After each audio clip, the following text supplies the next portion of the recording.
And then there was an era after that where there was a college here. Champlain College was here for a few years. There was actually one thing in between, and that is when the naval base closed, this community was used to having the military here, and the lobbyists went to work again, and they managed to lure an Army Air Force convalescent hospital here. And this was part of the more comprehensive rehab that was given soldiers when more was understood about the effects of combat stress and what we now call shell shock and post-traumatic stress syndrome. So the base was run as an Army Air Force convalescent hospital. They brought in a new director who was experienced, and they started a lot of construction, and he said this was going to be the largest and most prominent Army Air Force convalescent hospital in the country.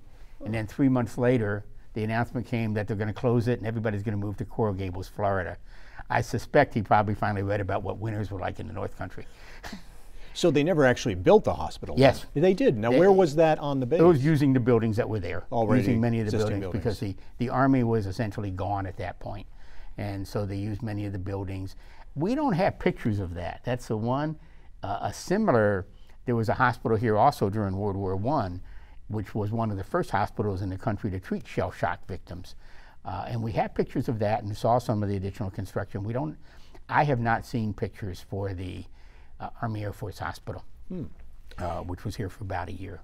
And then within a few years, then the Air Force came in the mid-50s, and this obviously became what most people know, the base. It's life as a SAC base, Strategic Air Command base, for about 50 years, 40-some years here in the Plattsburgh area. But you mentioned the college, and we probably should at least talk about that. Yep. And when the Army Air Force Convalescent Hospital closed, the base was basically declared surplus property. And in something where I really have to compliment Governor Dewey, he realized there's going to be thousands of men coming home to New York State.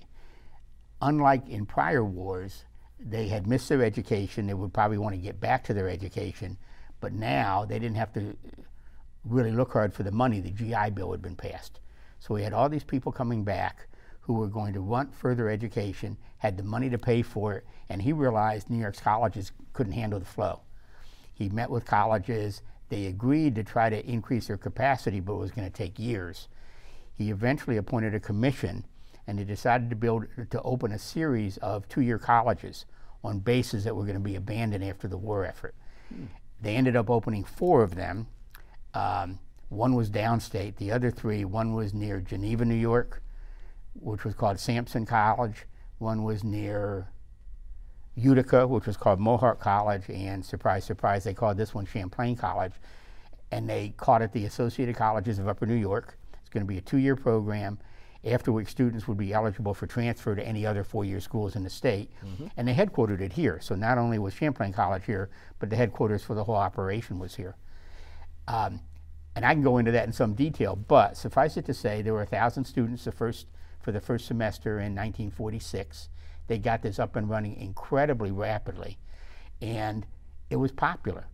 The New York Times, the Herald Tribune came up and covered it and just reveled in talking about what an ideal college town this was, how well the base served as a campus.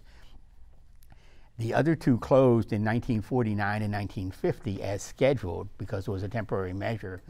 Here, something different happened. There was such a groundswell of interest in this becoming a 4-year campus that eventually in 1950 or 51, the newly formed State University of New York, there was not a State University of New York before all of this, but the newly formed State University of New York granted this a charter as a 4-year liberal arts school, one of the only 2 liberal arts schools in the SUNY system, the other one being Harper College, which now is SUNY Binghamton. And actually, when you go down the line a little bit further, the first liberal arts degrees in the SUNY system were given here at Champlain College. So Champlain College grew into SUNY Plattsburgh? Well, not really. It became part of it. It became part of it for a short period of time, and it was successful. I mean, enrollments went up and down, partly with the economy, partly with probably the job situation. Applications were up in 1953, They had already started joint promotion of, say, winter weekends with the Plattsburgh State Teachers College, which had already been here. SUNY Plattsburgh was already here at the time. Right, then. right. It was, it was the Plattsburgh Normal School, and became, with the development, with the establishment of SUNY, it became Plattsburgh State Teachers College. And so the state had technical schools, it had teachers colleges, the normal schools, and it had 2 liberal arts schools here and in Binghamton.